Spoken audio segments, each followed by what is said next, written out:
So guys, we said we will start with the 50 topics to know what is going to be there in the full of economics. So that's what we have been talking about.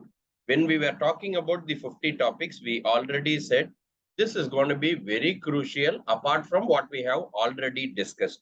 We have already discussed on right from what is your blueprint, what are the contents in the each chapter, each unit, how the application sums will be asked, what are the formula list, what is the alphabets list, what is the big questions, what are the small questions, how they can ask you the other small pointers, all that we told. We will quickly take you through the 50 topics, which is going to be very crucial. Now, when we are talking about the first unit, national income, we said 11 concepts and 4 measurements are there. 11 concepts, we already told that this and all is going to be very crucial for your examination to cover. So 11 concepts with the 4 ingredients: depreciation, NFIA, direct tax, indirect tax. In this, whatever I am underlining will be important for your November exam. Per capita income, differentiate between this, the point is, and they will ask you what is NNP at factor cost. So when they ask you NNP at factor cost, which is otherwise called national income, so they will ask you what of this is, and they will ask you sums relating to it. What are the 4 measurements? C pi, we already told you, it is going to be circular pi. Product method, production method, income expenditure, and circular flow, that is going to be there. 9 significance of national income, that is going to be again relating to the advantages, whether it is comprehensive and what is going to be the future demand and whether the economic welfare is there. All these things, if you go nearby to the point, for example, when we say conceptual framework, we would have told what type of economics it is, macroeconomics. When I say forecasting the future demand, it is relating to the trade policy. That means export and import. I would have told very clearly on whether it is trade policy or monetary policy or fiscal policy. So that's a easy way to understand. Economic welfare, that is monetary policy. Structure and composition of different sectors can be known. What is PST? Primary sector, secondary sector, tertiary sector relating to your national income. Evaluation of government policies, obviously fiscal policy. Income distribution and equality in distribution is fiscal policy and fiscal function. International comparisons, whenever there is going to be a trade related, WTO will come inside, trade policy, export and import. Making the policies for growth and inflation, who will concentrate on? Government will concentrate on it, and that's what they will say, fiscal policy. Forecasting and projecting the future development trends, again it is going to be relating to trade policy, EXIM, export and import. So they may ask you for 2 marks or 3 marks. Need not write all the 9 points, but if you write maximum, they will give you the answer for it. So significance is going to be one important thing, and that's what I wanted to cover. Limitations of national income. Sometimes the information that is given is not enough, completely inadequate. Flexible innovations, it is not accurate also, because it will only give you approximate figures. Can you evade tax? Yes, you can be without including that in the national income also, you can be there. Unnecessary things, economic bads, all this and all should have been excluded, but they have not excluded that, they have included it. Certain contributions, it should have been excluded, but they have included. All these are unnecessary things. So certain things should have been included, but they have excluded. So these are the points which were conceptual difficulties also there. When the law changes, operation of law changes, everything changes. And what are the other factors? So 9 significance and 7 limitations of national income. I told very clearly, this is the numbers game. So you can take it accordingly. I'll give you some 2-3 minutes. You can take down this, and then we can start with the next question that's there. Okay, I'll give you 2 minutes. Can you please write this? Very important.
So we are done with the significance and limitations for national income.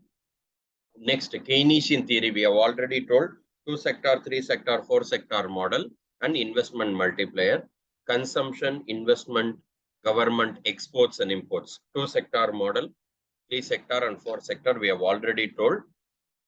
That's the same thing. We have it in 50 topics also. Investment multiplier, K, change in income. That means delta Y by delta I. In that only we said there will be 3 types of multipliers. Investment multiplier, money multiplier, credit multiplier, delta Y by delta I. 2-sector models, we already told CAN models. What is CAN? Circular flow, aggregate demand function plus national income determination. Aggregate demand, all the 6 functions are there. What is marginal propensity? What is average propensity? So MPC, MPS, APC, APS. Now this is on one side. Now, when you go to the second chapter, they make it very clearly what is the first unit, second and third unit. We have already told ARS, allocation, redistribution and stabilization. 4 market failures, market power, market forces, externalities, public goods and incomplete information. Government interventions, we already told the same MEPA will be there again. But apart from that, you will have merit goods, demerit goods, non-market pricing, incomplete information, equitable distribution of income and wealth. We already told equitable distribution. We said rich will become richer, poor will become poorer. To avoid that only, we need to have all these things. Fiscal functions, we are done. Fiscal policy, how many objectives are there? 4 objectives are there. How to remember that? Full pie, achievement and maintenance of full employment. The government should concentrate on doing a full employment. Next, maintenance of price stability. That means ensure that the price is always stabilized. It should not be like too much of boom and depression that's happening in the country. That should not affect your fiscal policy. Equitable distribution of income and wealth. For example, your progressive taxes, your slab rates and all you keep in order to ensure you have an equitable distribution. Accelerate the rate of economic development. So dimensions of fiscal policy, that includes your types. Dimensions are 2 in number, discretionary and non-discretionary. What is discretionary? Every time the government gets involved in framing the policy, they call it as a reactive strategy. That means then and there they will react. Non-discretionary is otherwise called automatic stabilizer. Government intervention is not there unless there is a whole policy change. That means what? Every time the government will not involve, but they will automatically ensure, automatically it is stabilizing the whole economy's functions and their work to be done. So we can say dimensions are discretionary and non-discretionary. Discretionary can be expansionary or contractionary. And the automatic stabilizer can be expansionary or contractionary. So that's an easy way for us to do. Instruments of fiscal policy. How many instruments? I already told you 4 instruments. GEPBT, government expenditure, public debts, budgets and taxes. How many types of fiscal policy? 2 types are there, expansionary and contractionary fiscal policy. Next is very important question. What is the next one?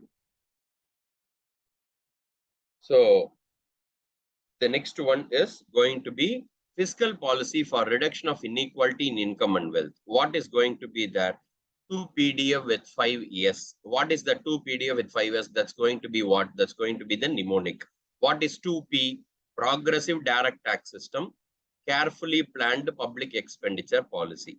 So this they will try to say 2 P's. One is progressive direct tax. That means what? Slab rate. Carefully planned public expenditure policy. That's going to be relating to one of the instruments of fiscal policy. Differential indirect taxes, like how we have direct taxes, indirect taxes. So free subsidized services, which will improve the poor living. And when you wanted to say the 5 years, infrastructure, social security, subsidized production, subsidized grant, strengthening of human layer. All this will try to ensure everybody is in the same level and line. So that's going to be very crucial for any economy. This question is going to be very important for any attempt. Next, limitations of fiscal policy. Lags, conflicts, and difficulties. What are the lags? General recognition lag, decision lag, impact lag, implementation lag. Lag means there is some problem or there is some lacuna. Then three difficulties. If you have a difficulty in changing policy, difficulty to reduce government spending, difficulty for uncertainty, and if there is any conflicts, these are the limitations of the fiscal policy. Always you should see the question whether it is fiscal policy or monetary policy or trade policy, because we are going to write some 20 questions in that particular examination. So you will have to be very careful whether it is from national income or fiscal functions or fiscal policy, monetary function, monetary policy, trade function, trade policy. You will have to be first clear on what type of question that they are asking. Based on this, if you write these points, you can ask, sir, it's only simple points. Is that enough? For 2-3 marks, write this. That itself is going to be enough. See if you can remember this and write. It is going to be absolutely enough for your examinations.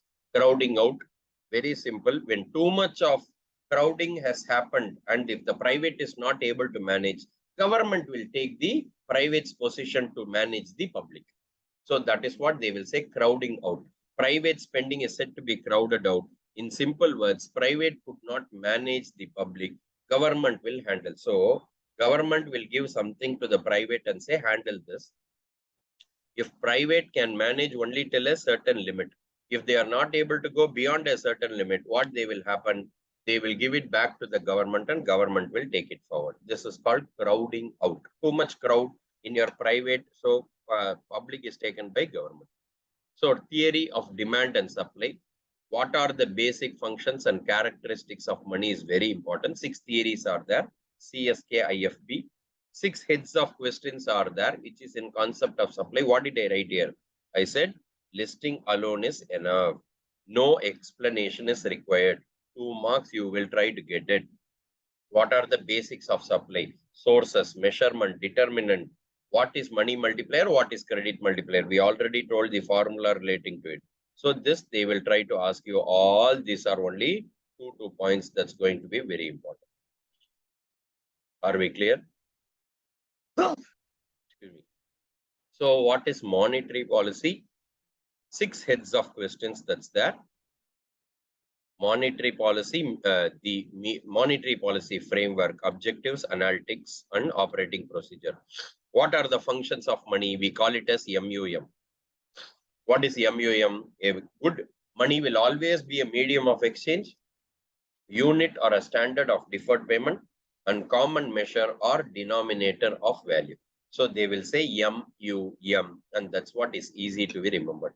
Characteristics of money, they will say U or A, B, C, D, E, permanent. So that's an easy way to remember. U, uniformity, relatively scarce, acceptable generally, portable from one person to another person you can move, counterfeiting is difficult, durable or long lasting, divisible into small parts. That means you can do the denominations easily recognizable by the people, permanent store of value. Now this is going to be the characteristics of money. Theories of demand, I already told you, CSK, IFB. Classical approach, neoclassical, all this they will say based on what type of price changes that's happening. When you say changes in the level of commodity is determined by the changes in quantity. So price quantity is only that they will talk about. Neoclassical, they will say, can you hedge? Yes, you can hedge. And you will have to say neoclassical approach. What are the neoclassical approach and how it is going to be done? So how you will split up the sale and purchase, how you will manage it. Keynesian theory, 3 motives are there: transactionary motive, precautionary motive, speculative motive. How they can call you this? Through the book called General Theory of Employment, Interest and Money, which he wrote in 1936. John Maynard Keynes brought this. And what are the 3 theories that is going to be there? that will be there already in this material. What is IFB? IFB is post-Keynesian development. After Keynes inventory approach developed by Baumol-Tobin, Friedman restatement theory, Milton Friedman, and behavior of how you will behave when you have a risk, how you will behave when you don't have a risk. That is being told by Tobin. Money supply, I told you all the points are two points. Demand we already told, supply we told, two points only will be there. Measure. One you will see it as stock variable, one you will see what is there with the public. Then rationale of measuring. One you will analyze, one you will provide a framework in the stock of money. Sources. One will be with the central bank, one will be with the scheduled commercial bank. Money supply determinants. One is external, one is internal. Exogenous supply, endogenous supply. What is money multiplier? They said whenever you try to have your supply divided by your monetary base or high powered money or the liability of RBI, they will call it as money multiplier. What are the three approaches to do? These are the three approaches that you will try to have. Market important. That means what? Multiplier effect. How many times when you try to ensure your RBI's liability is managed, you can get your money supply back. That multiplier effect is called money multiplier. Credit multiplier. How many times you use your reserve ratio, multiply again and again to get your credit and see how much credit is going to be there. Credit multiplier is otherwise called deposit multiplier. So you can remember this. So please take down 22 and 23 because 22 we have already told in the explanation there, but here I wanted you to write 22 and 20. Can you start writing now? 2 minutes I'll give.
I hope you should have done by now.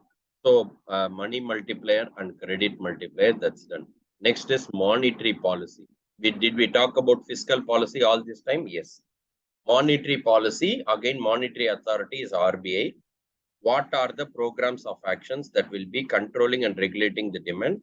How to ensure the credit flow is happening? It is a demand side macroeconomic policy, not the supply side, because it will try to connect with many scheduled commercial banks on the policy instruments. We already told 6 policy instruments are there, CRR to OMO. This is the index of what is there in your monetary policy. You can take down this. What is there for relating to all the 6 questions that is relating to the monetary policy. First you write this, then we will go to one question after another. We have already completed some 50% of your 50 topics because we are coming to the 25 topics. First write this. I'll give you some 2-3 minutes time and then we'll go for the explanation of the points. Start writing.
So guys, if you are done with this, then we can go for the monetary policy. What are the 4 objectives? If you remember, 4 objectives we told for fiscal policy. Now 4 objectives of monetary policy.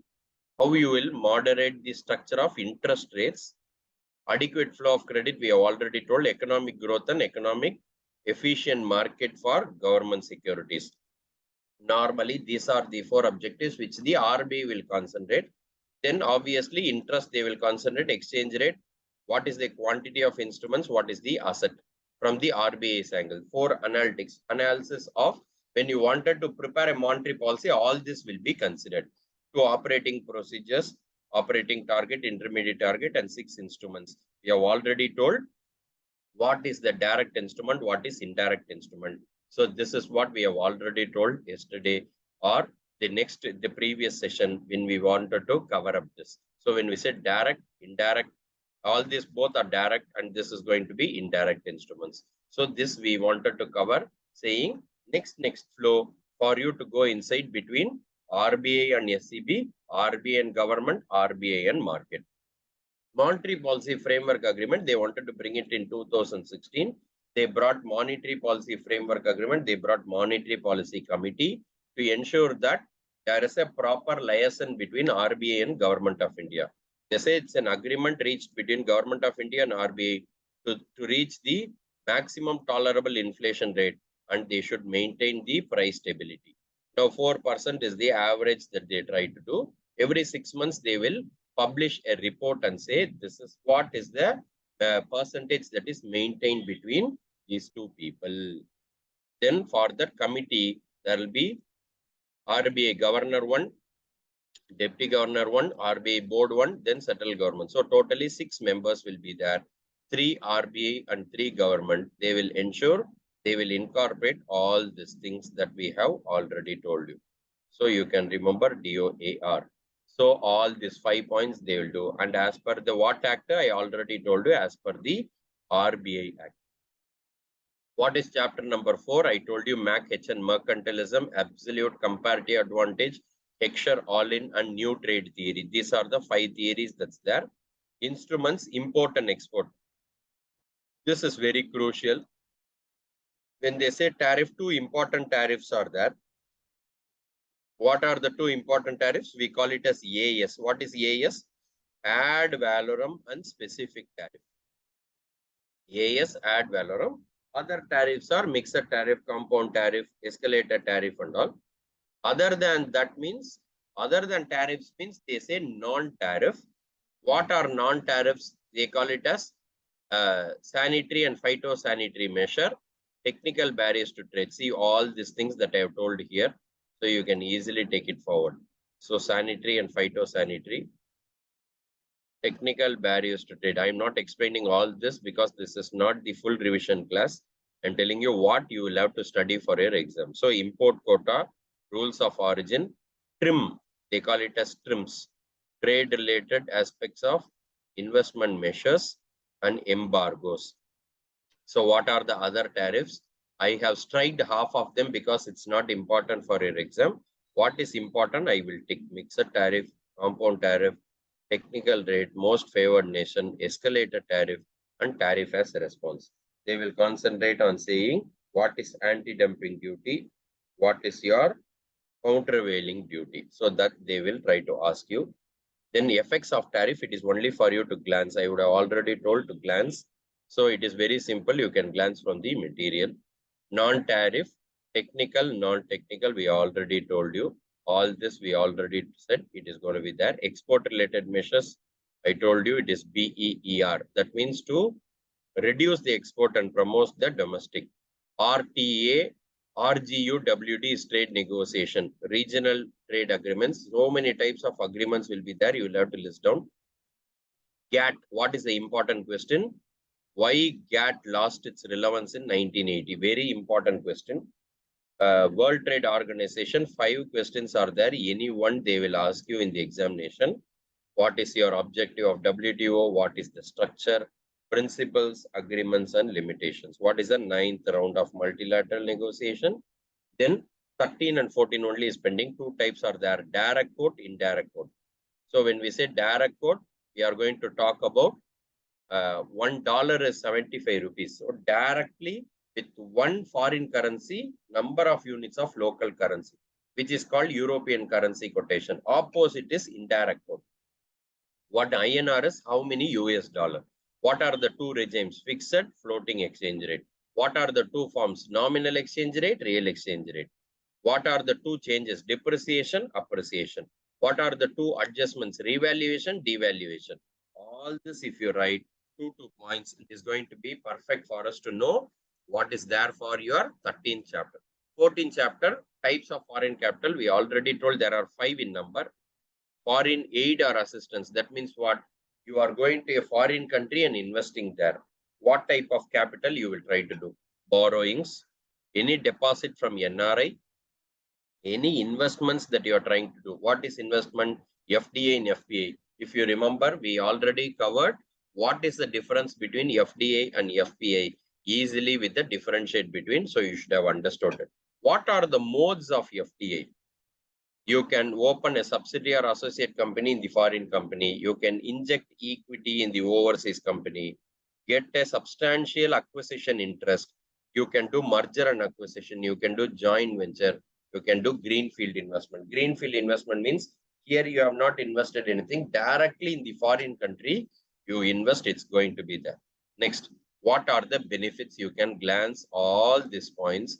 I will show for 2-3 minutes relating only to the concepts. You will have to be competitive, ensure the total output should be there, economic development should be there, political reforms, there should be employment, whether direct employment or indirect employment, and you should ensure if you have unskilled person here, use the skilled person there. Bilateral, more than one country or countries can be connected with your investments and other aspects, ancillary units, that means other units. Foreign exchange, if you don't have it here, you can do that. Tax measure is proper. You can lower the consumer prices. Sometimes you also become the monopoly, or you will break the monopoly and come external borrowings, better work culture and productivity standards. These are your benefits that's there, and problems. Problems, it is only for you to glance. So I'll quickly show what are the benefits that's there. You can take down, and then I will show you what are the limitations, and then we can go forward to the next level. So start writing now. Just glance. I'll give you 2-3 minutes, and then I will give you to the limitations of FTA.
So benefits of FDI, yes, you have already done. Now I will show you the problems. This is just for glancing. You can quickly take down the points, and then I'll show you the last 2 questions, and we will know what are the topics in economics. So we will complete with that.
So guys, if you are done with your problems and other things, categories of FDI, we will study this in strategic management also. What is horizontal, what is vertical, what is conglomerate. Horizontal means same types of operation. Vertical means different types of business operation in step by step. Same thing I would have told this in mergers and acquisition also, which we call it as HVCC. Horizontal, vertical, co-generic, conglomerate. Here there is only three things: horizontal, vertical, and conglomerate. FPI, we have already told this in differentiate between foreign direct investment in India. That means foreign countries coming to the India and trying to formulate something, which is a selective approach. They wanted to bring an act called FEMA, Foreign Exchange Management Act. The liberalization happened in 1991. We call it as LPG, liberalization, privatization, and globalization. In that it will cover. There will be debt resources, there will be non-debt resources. What is the ranking that they will try to have? What are the routes? Automatic route and approval route. Automatic route means they will say through Foreign Investment Promotion Board, you will have to get the route, then only you can do FDI in India. If you wanted to get approval, get RBI and Government of India. What is the most open economy? What is the position that it is having in 2020 report? And this is going to be important. ODI. What is ODI? ODI means overseas direct investment by Indian companies like TCS, like Wipro, Infosys. They will come here. They will be here and go and invest there and try to develop the business. And they will not do any real estate activities. They will not do any real estate activities. Apart from that, anything they will try to do because the other countries will not allow it. So there are three sectors that you will have to do. What are the three drivers? Resource driver, market driver, and technology driver. That is what we told. And any investment except real estate plus, you will have to go as per the RBI norms. These are the points that you will try to have for your understanding on your economics. Now, with this, what we have done, we have told the basics, how to cover the examination, what are the type of questions, how you are going to manage it, and how many marks you are going to get, all the blueprints, application sums, all this we have done. So I feel this is going to be more than sufficient for your economics. The time limit that they have fixed is 3 hours, but there is no requirement for 3 hours for a subject like economics when you're going to write only for 40 marks. This is going to be more than sufficient, and all the very best for your exams. Thanks for the ICAI to give an opportunity to ensure that we have shared all the knowledge updates and other requirements. So thank you, dears. Have a great day. So let's meet again for CA final examinations. Thank you. Have a great day.